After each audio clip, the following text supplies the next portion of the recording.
Alors que certains rêvaient de superbikes de 200 chevaux, d'autres ne voulaient qu'une seule chose, arriver au travail sans avoir à pousser.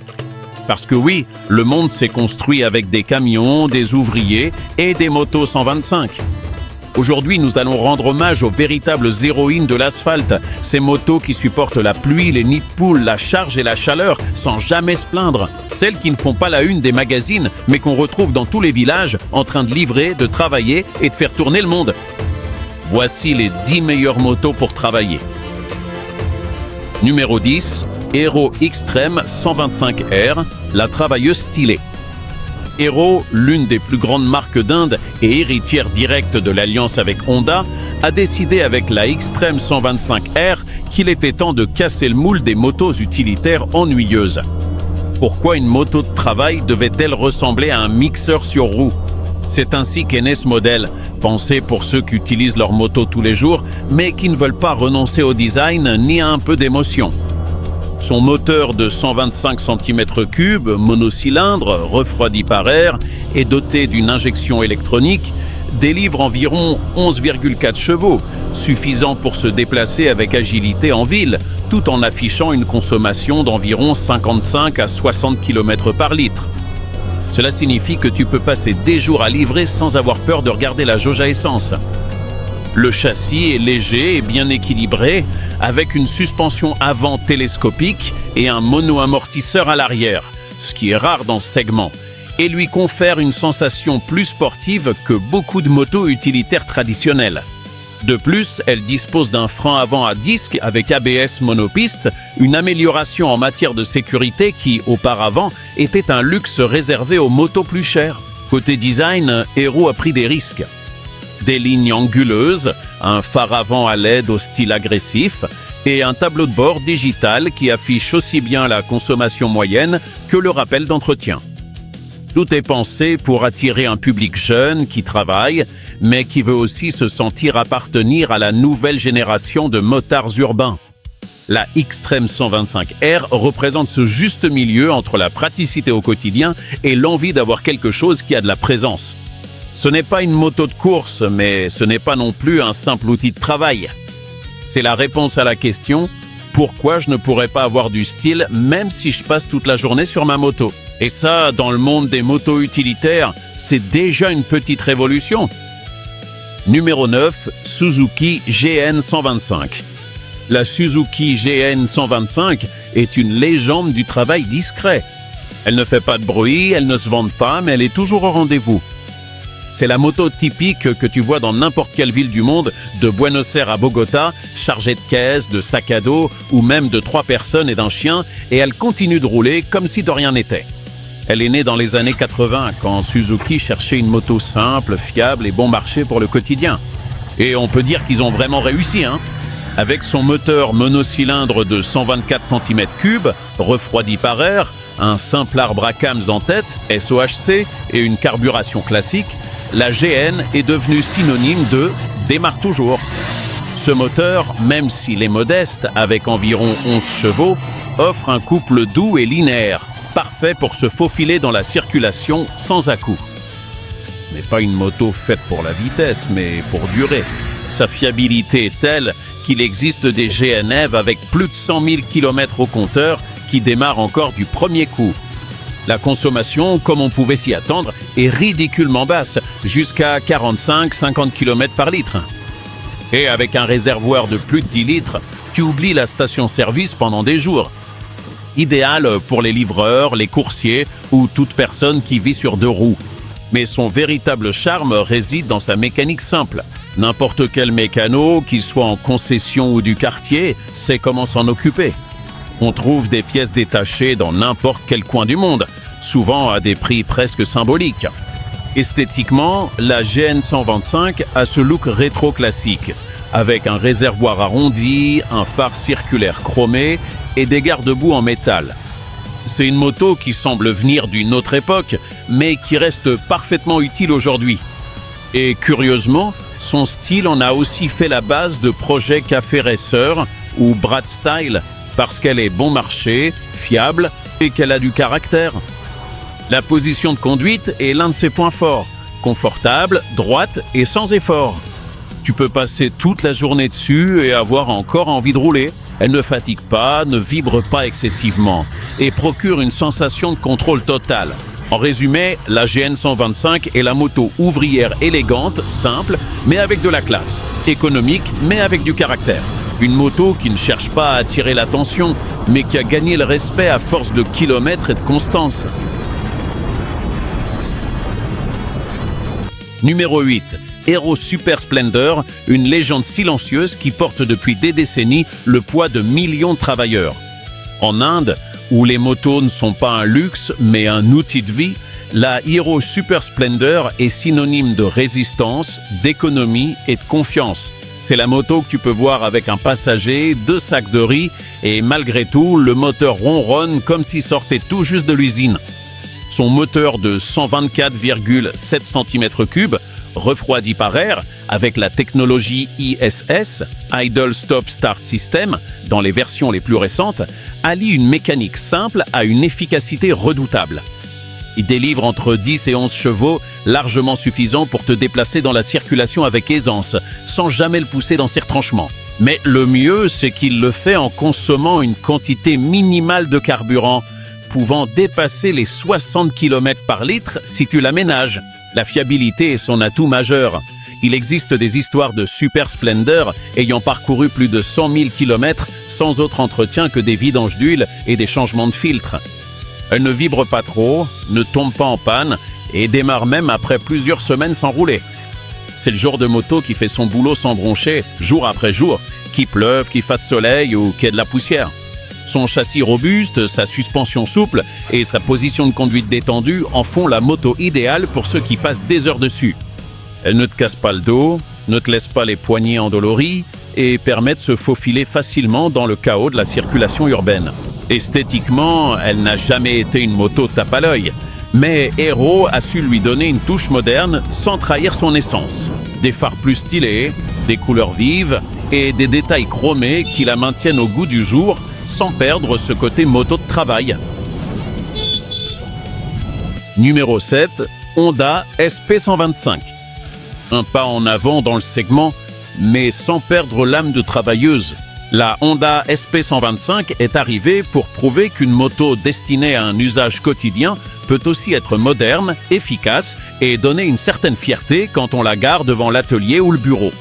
Elle est équipée d'un moteur de 124 cm3, monocylindre, 4 temps et refroidi par air, avec une injection électronique PGMFI, ce qui lui confère une réponse douce, un démarrage fiable et une consommation qui tourne autour de 65 km par litre. Elle ne cherche pas à battre des records, mais bien à économiser chaque goutte de carburant possible. Elle délivre environ 10,8 chevaux, largement suffisants pour la circulation urbaine, avec une boîte de vitesse à 5 rapports qui la rend plus confortable sur les longs trajets. Le design est l'un de ses points forts. Phare avant à LED, tableau de bord entièrement digital, ligne plus agressive et finition qui lui donne un aspect plus haut de gamme sans pour autant faire grimper le prix. Elle a ce petit air de « je suis plus un apprenti, maintenant c'est moi qui tiens les comptes ». Côté confort, Honda a affiné la suspension, amélioré la selle et optimisé le châssis pour que le pilote puisse passer des heures à conduire sans s'en rendre compte. Et comme toute bonne Honda, la fiabilité mécanique reste son plus grand atout. Simple, facile à entretenir et avec des pièces de rechange disponibles partout. C'est la moto du livreur qui est devenu superviseur, mais qui aime toujours l'odeur de l'essence le matin, celle qui te fait sentir que t'as monté d'un cran, sans oublier de tu viens. Numéro 6, Bajaj Pulsar 125. La Pulsar la plus modeste, oui, mais avec le cœur d'une véritable guerrière indienne. La Bajaj Pulsar 125 est la version la plus accessible d'une famille légendaire, née pour résister aux mauvais traitements quotidiens sans jamais se plaindre. C'est cette moto que tu vois à chaque coin de rue, chargée de 2 personnes, d'une caisse et d'un demi-marché, et qui pourtant continue de tourner rond avec ce ronronnement classique devenu une partie du trafic urbain. Elle est équipée d'un moteur de 124,400 cm3, 4 temps, avec la technologie DTSI à double bougie qui améliore la combustion et la consommation. Elle délivre environ 11,8 chevaux, largement suffisant pour se faufiler avec agilité dans la circulation, même chargée. Sa boîte de vitesse à 5 rapports et sa réponse linéaire en font une moto facile à utiliser, aussi bien pour les débutants que pour les livreurs expérimentés. Le réservoir musclé, la position de conduite confortable et le tableau de bord semi-numérique conservent ce style pulsar que tout le monde reconnaît instantanément. C'est une utilitaire qui ne renonce pas à son caractère sportif. Elle offre la posture idéale entre travail et plaisir. Côté résistance, c'est du solide. Les ateliers l'adorent car ses pièces détachées sont bon marché et faciles à trouver et elle se répare avec des outils basiques. Son entretien est peu coûteux, sa consommation tourne autour de 50-55 km par litre et sa fiabilité a largement fait ses preuves en ville, sur route et sur chemin de terre. C'est la moto de ceux qui travaillent dur, mais qui veulent aussi profiter du trajet.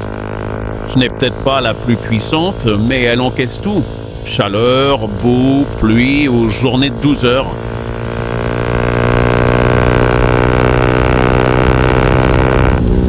Numéro 5. Honda Cargo 150. La mule japonaise, fidèle et résistante comme peu d'autres. La Honda Cargo 150 n'est pas née pour la vitesse, elle est née pour travailler sans relâche. C'est la moto qui démarre à 6 heures du matin, transporte la moitié d'un commerce sur son dos et rentre à la maison une fois le soleil couché, prête à recommencer le lendemain.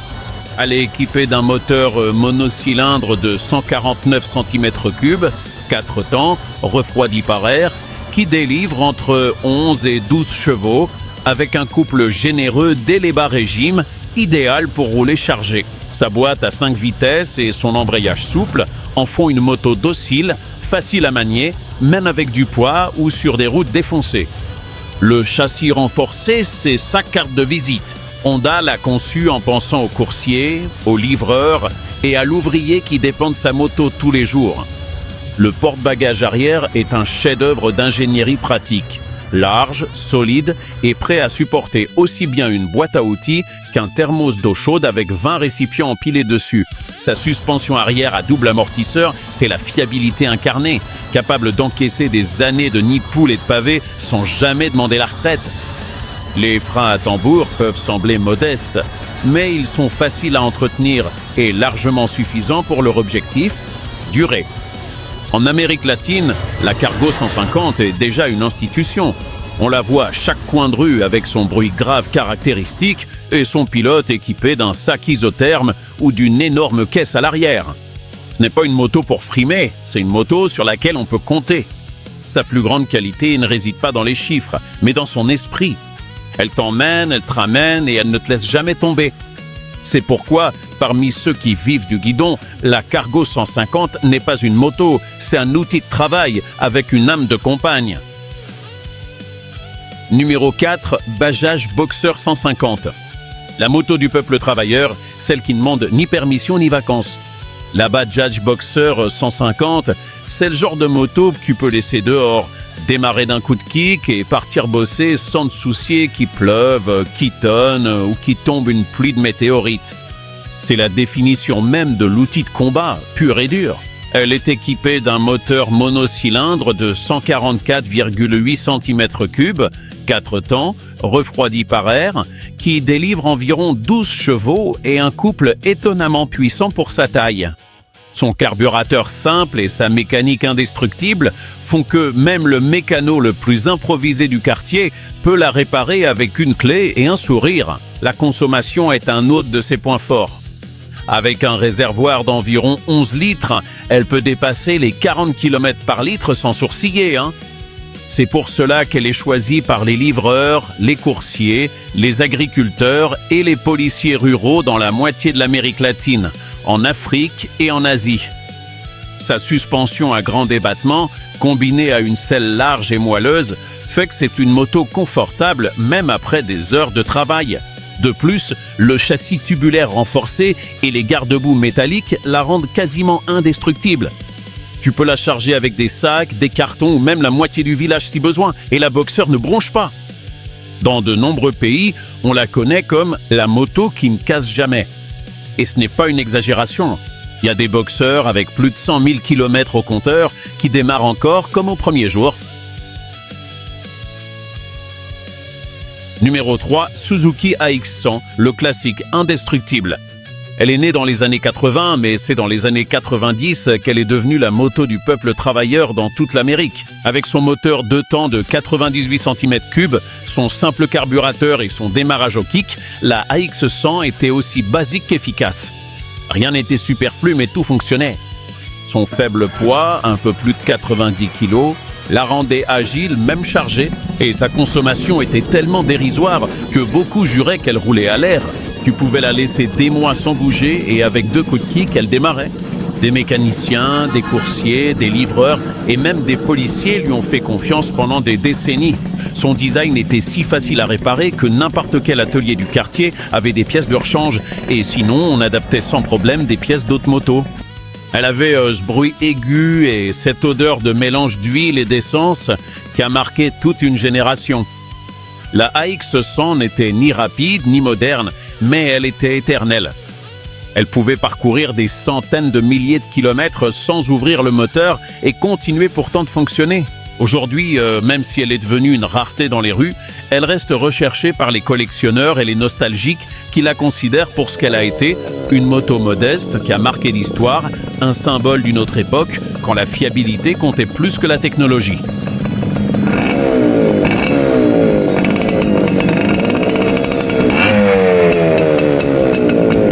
Numéro 2, Honda CG125, la base de tout.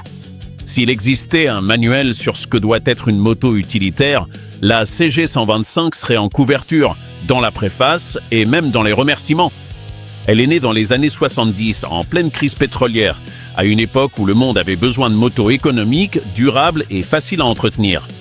Honda a compris le message et a créé une légende. Son moteur monocylindre de 124 cm3, refroidi par air et doté d'une distribution OHV, a été conçu dans un seul but, résister aux mauvais traitements quotidiens sans perdre en fiabilité. Son entretien est tellement simple que dans certains ateliers ruraux, elle reste la moto de référence pour enseigner la mécanique de base.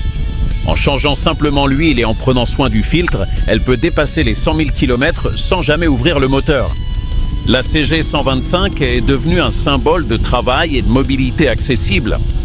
Des coursiers à Sao Paulo aux agriculteurs au Pakistan, en passant par les livreurs au Mexique, tous lui font confiance parce qu'elle ne tombe jamais en panne. Sa conduite est douce, sa consommation extrêmement faible et on trouve ses pièces de rechange à chaque coin de rue dans le monde. Et même si aujourd'hui elle partage la route avec des motos plus modernes et à injection, la CG125 garde une aura particulière. Elle représente une époque où les motos étaient des outils, pas des gadgets. Dans nombreux pays, elle est encore fabriquée sous licence, preuve que sa formule reste d'actualité. Une vraie moto pour la vie, faite pour travailler et continuer à travailler. Et à la première place, la Yamaha IBR 125, la reine incontestée du travail. S'il y a une moto qui incarne le concept de fiabilité jusqu'au bout, c'est bien la Yamaha IBR 125. Présentée au tout début même des années 2000, elle est arrivée pour remplacer la désormais légendaire RX 125 et s'est rapidement imposée comme la préférée des travailleurs, des étudiants et des livreurs aux 4 coins du monde entier sans exception. Elle n'a pas tardé à devenir une véritable et incontestable sorte de monnaie commune sur 2 roues. Tout le monde sait combien elle vaut, comment la réparer et à quoi s'attendre avec elle. Son moteur monocylindre de 124 cm3, refroidi par air, avec un seul arbre à cam en tête, SOHC, et un carburateur, est un chef-d'œuvre de la simplicité japonaise. Elle cherche pas la puissance, elle cherche à durer. La consommation est si faible que beaucoup jurent que la IBR fonctionne à la fois et à l'air. Dans des conditions réelles, elle peut dépasser les 40 km par litre sans effort. Et son entretien est si économique que même les budgets les plus serrés peuvent la garder toujours prête. Son design n'a pas été pensé pour attirer l'attention, mais pour durer.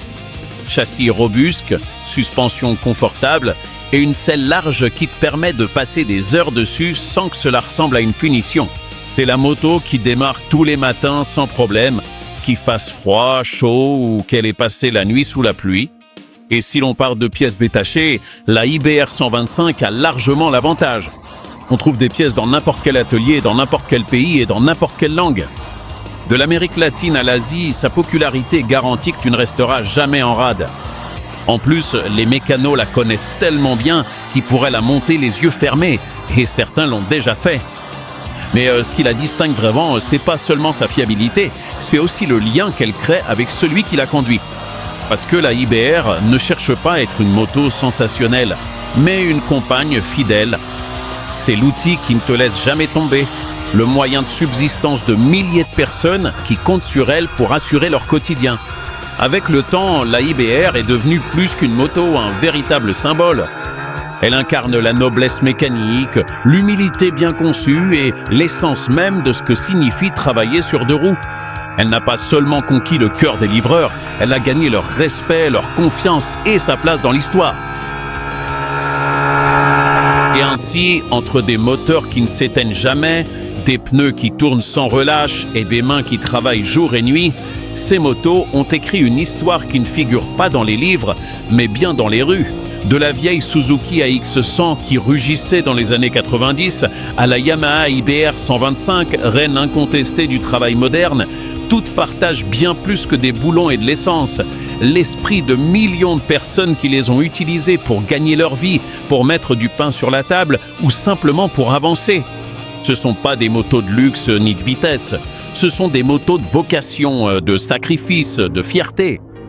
Chacune représente une époque, une génération et une manière différente de comprendre ce que signifie travailler sur deux roues. Parce qu'au bout du compte, le succès ne se mesure pas en chevaux, mais en kilomètres parcourus, en moteur qui ne lâche rien et en histoire qui continue de rouler.